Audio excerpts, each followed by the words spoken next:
وَلَقَدْ يَسَّرْنَا الْقُرْآنَ لِلذِّكْرِ فَهَلْ مِن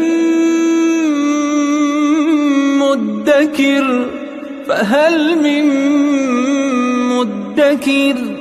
اعوذ باللہ من الشیطان الرجیم بسم اللہ الرحمن الرحیم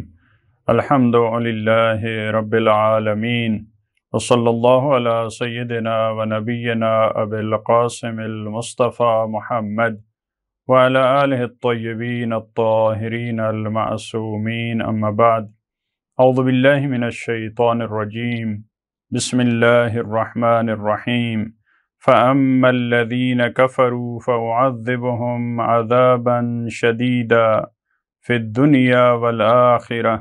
وَمَا لَهُم مِّن نَّاصِرِينَ صدق اللہ العلی العظیم۔ سورہ آل عمران کی ان آیات میں خداوند عالم نے حضرت عیسیٰ، ان کے حواریون کی گفتگو، اسی طرح وہ یہودی جو حضرت عیسیٰ کو قتل کرنے کا ارادہ رکھتے تھے، ان سے نجات دلانا اور ان کو آسمان کی طرف بلند کرنا، اس کا تذکرہ اور دوسرے سوروں میں بھی صراحت کے ساتھ اور وضاحت کے ساتھ بیان فرمایا پروردگار عالم نے کہ انہوں نے قتل نہیں کیا، انہوں نے سولی پہ نہیں چڑھایا، بلکہ ان کے لیے مشتبہ ہو گیا۔ ان آیات کے ذیل میں مزید اس کے بارے میں چند نکات بیان ہوں گے۔ تو اس آیت کی روشنی میں اور متعدد روایات جو اس کی تائید میں موجود ہیں کہ حضرت عیسیٰ علیہ السلام زندہ ہیں، شیعہ سنی منابع میں کثرت سے روایات موجود ہیں۔ اب اس آیت میں پروردگار عالم نے نتیجہ کے طور پر جو حضرت عیسیٰ پہ ایمان لانے والے ہیں اور جو ان کے منکر ہیں،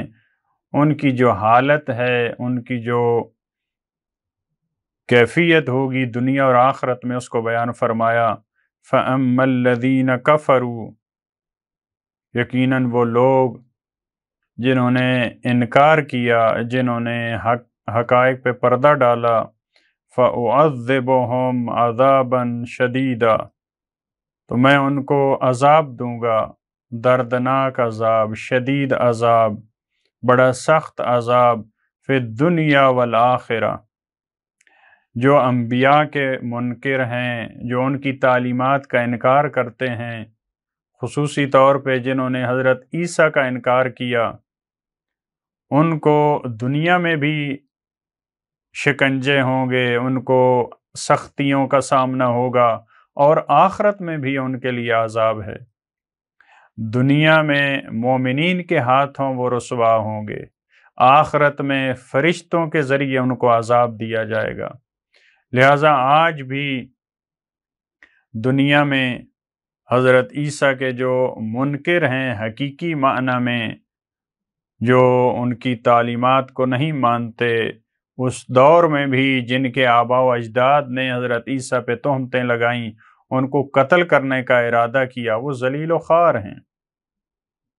ان کا کوئی مقام نہیں ہے، اور آخرت میں بھی ان کو عذاب ملنے والا ہے۔ وَمَا لَهُم مِّن نَّاصِرِينَ، اور کوئی نصرت کرنے والا، کوئی شفاعت کرنے والا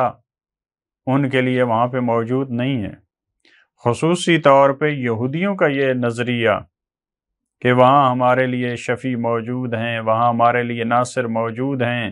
وہاں ہمیں کسی قسم کے عذاب کا سامنا نہیں ہے، یہ ان کو بھی سمجھایا جا رہا ہے کہ وہاں تمہارا کوئی نصرت کرنے والا نہیں ہوگا۔ دوسرا گروہ، وَأَمَّا الَّذِينَ آمَنُوا وَعَمِلُوا الصَّالِحَاتِ، اور وہ لوگ جو ایمان لائے اور جنہوں نے صالحات کو انجام دیا، جنہوں نے تمام اچھے اعمال کو انجام دیا۔ یہ قرآن کریم کی روش صالحات کا لفظ متعدد مقامات پہ جب آیا تو اس پہ الف اور لام، یعنی سب کے سب صالحات، جس میں ہمارے لیے درس ہے کہ اچھے کام، اچھے اعمال اس میں تفریق کا قائل نہیں ہونا چاہیے انسان کو کہ یہ ایک لسٹ بنائے انسان اچھے اعمال کی، اعمال صالح کی، اس میں جو انسان کو آسان لگتے ہیں ان پہ عمل کرنا شروع کر دے، جو مشکل ہیں ان کو چھوڑ دے انسان۔ فرمایا کہ وہ جو ایمان لائے اور ایمان کے ساتھ عمل صالح، فقط ایمان کافی نہیں ہے، فَيُوَفِّيهِمْ أُجُورَهُمْ، پروردگار عالم ان کے اجر کو پورے کا پورا دے گا۔ یہ بھی ایک بہت خوبصورت روش ہے قرآن کریم کے، وہاں پہ حضرت عیسیٰ کے لیے توفی کا لفظ استعمال ہوا، تو ان پہ ایمان لانے والے جو افراد ہیں ان کو جو اجر کی بات ہوئی ان کے لیے وہاں بھی یہی لفظ استعمال ہوا۔ شاید پروردگار عالم اس میں بھی یہی سمجھانا چاہ رہا ہے کہ توفی اور یہ لفظ جب استعمال ہوتا ہے پورے کا پورا دینا، پورے کا پورا لینا، اس کے بارے میں یہ لفظ استعمال ہوتا ہے۔ فَيُوَفِّيهِمْ أُجُورَهُمْ، ان کے اجور کو، ان کے اجر کو، ان کی جزا کو، ان کی پاداش کو پورے کا پورا دیا جائے گا۔ واللہ لا يحب الظالمین، اور اللہ ظلم کرنے والوں سے محبت نہیں کرتا، جو اپنے نفس پہ ظلم کرنے والے ہیں، جو دوسروں پہ ظلم کرنے والے ہیں، جو شرک کی صورت میں ظلم کرنے والے ہیں، جو انبیاء کی باتوں کو نہیں مانتے، جو ان پہ تہمتیں لگاتے ہیں، ہر قسم کا ظلم اس میں شامل ہے، پروردگار ان سے محبت نہیں کرتا۔ ذَلِكَ نَتْلُوهُ عَلَيْكَ، یہ جو چند چیزیں حضرت عیسیٰ کے بارے میں، حضرت مریم کے بارے میں ایک خلاصہ کے طور پہ ہم نے بیان کی، نَتْلُوهُ عَلَيْكَ، ہم نے ان کو تلاوت کی ہے تجھ پر۔ یہ اب رسول اللہ کو مخاطب قرار دیتے ہوئے یہ خلاصہ بیان کیا۔ اب ہم نے عرض کیا تھا کہ ایک خاص ہدف کے تحت اس سورہ میں آل عمران کا تذکرہ، حضرت مریم کا تذکرہ، حضرت عیسیٰ کا تذکرہ، یہ ایک مقدمہ تھا، یہ ایک تمہید تھی ایک آیت کے لیے جو بعد میں آنے والی ہے، لہٰذا اس کی جمع بندی کے طور پہ، خلاصہ کے طور پہ ہم نے تلاوت کی ہے تجھ پر من الآیات، یہ جو چیزیں تھیں، یہ جو احکامات تھے، یہ جو واقعات تھے، یہ آیات کا ایک حصہ ہے، آیات میں سے کچھ حصہ، اسی وجہ سے ہم نے عرض کیا بعد دوسرے سوروں میں، سورہ نساء میں، سورہ مائدہ میں، سورہ مریم میں حضرت مریم کا، حضرت عیسیٰ کا وہاں بھی تذکرہ موجود ہے، تو یہ آیات کا ایک حصہ تھا جس کو ہم نے بیان کیا، وَالذِّکْرِ الْحَکِیم،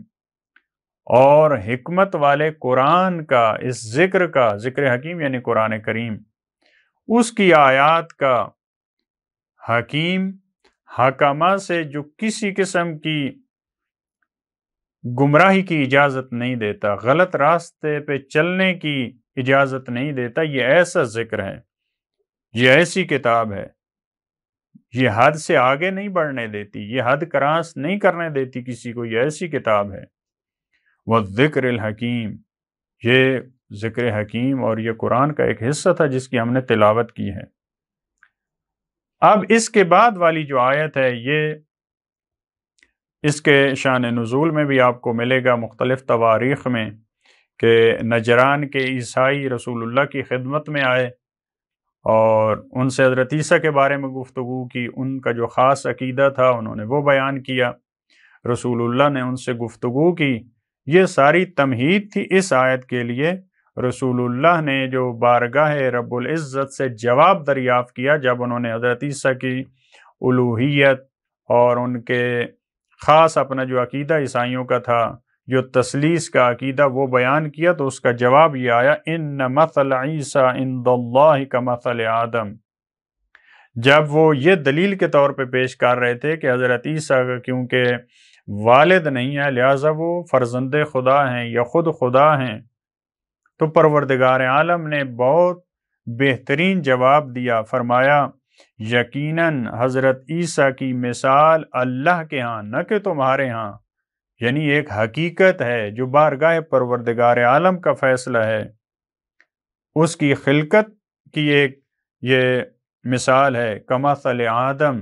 یہ حضرت آدم کی طرح ہیں، جیسے حضرت آدم کی تخلیق تھی وہ باپ کے بغیر تھی، بلکہ باپ کے ساتھ ساتھ ماں کے بغیر تھی۔ حضرت عیسیٰ کی تخلیق بھی ایسے ہیں۔ یہ بھی پروردگار عالم کی خلقت کا ایک شاہکار ہے، ایک معجزہ ہے۔ لہذا آپ جو یہ دلیل کے طور پہ پیش کر رہے ہیں کہ حضرت عیسیٰ ان کا کوئی والد نہیں ہے، لہذا یہ بڑی دلیل ہے ان کے فرزند خدا یا خدا ہونے کی، تو پروردگار عالم نے حضرت آدم کے ساتھ تشبیہ دی۔ حضرت آدم کا باپ بھی نہیں تھا اور ان کی والدہ بھی نہیں تھی، لہذا اگر یہ دلیل ہے معبود ہونے کی تو پھر عیسائیوں تمہیں حضرت آدم کو اپنا معبود ماننا چاہیے، کیونکہ ان میں تو یہ بدرجہ اولا، بدرجہ اتم اور بڑے احسن انداز میں یہ چیز پائی جاتی ہے۔ لہذا یہ تشبیہ دی بڑے خوبصورت انداز میں قرآن کریم نے۔ خلقہ من تراب، حضرت آدم کو مٹی سے خلق کیا۔ پروردگار عالم ان اسباب کا محتاج نہیں ہے خلقت میں، کہ جب تک میاں بیوی کا امتزاج نہ ہو، ان کا عقد نہ ہو، ان کے درمیان یہ تعلقات قائم نہ ہو، اس وقت تک ایک بچہ، ایک انسان دنیا پہ نہیں آ سکتا۔ پروردگار اس کا محتاج نہیں ہے، وہ تو ارادے سے خلق کر سکتا ہے۔ لہذا حضرت آدم کی مثال پیش کی ہے کہ پروردگار عالم نے اس کو مٹی سے خلق کیا، اس کو دو انسانوں کے ذریعے سے خلق نہیں کیا پروردگار عالم نے۔ ثم قال له کن فیکون، یہاں ثم کی تعبیر ہے، ثم کے لیے ادبا کہتے ہیں یہ فاصلے کے لیے استعمال ہوتا ہے، کچھ عرصے بعد، تو کیونکہ حضرت آدم کی خلقت کے مختلف مراحل ہیں جس کو دوسری آیات میں بیان فرمایا۔ ایک ہی مرحلے میں ایک پورے نظام اور ایک پورے سسٹم کے تحت اگرچہ مٹی سے تخلیق تھی، اس مٹی پہ کتنے مراحل گزرے، کہاں سے وہ لی گئی، آخری مرحلہ وہ نفخ سور کا تھا، وہ پروردگار عالم نے جو فرمایا نفخت فیہ من روحی، تو یہاں پہ فرمایا ثم قال له کن فیکون، پھر اس سے کہا ہو جا تو وہ ہو گیا۔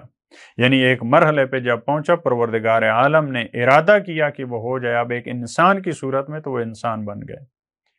تو فرمایا پروردگار عالم حضرت آدم کے بارے میں جیسے کن فیکون کی تعبیر ہے، اسی طرح سے حضرت عیسیٰ کے بارے میں بھی گزشتہ آیات میں بھی گزرا کن فیکون کی۔ اسی وجہ سے ہم نے کہا تھا کہ کلمت اللہ کی ایک جو وجہ حضرت عیسیٰ کو کلمت اللہ کہا جاتا ہے، وہ کن فیکون کے تحت وجود میں آئے ہیں۔ تو پروردگار عالم تو جسے چاہتا ہے، جیسے حضرت آدم کو، وہ کن فیکون کے ذریعے وجود بخش سکتا ہے۔ لہذا یہ تمہاری حضرت عیسیٰ کے لیے معبود ہونے کی، الہ ہونے کی یہ دلیلیں ٹھیک نہیں ہیں۔ پروردگار ہمیں توفیق دے کہ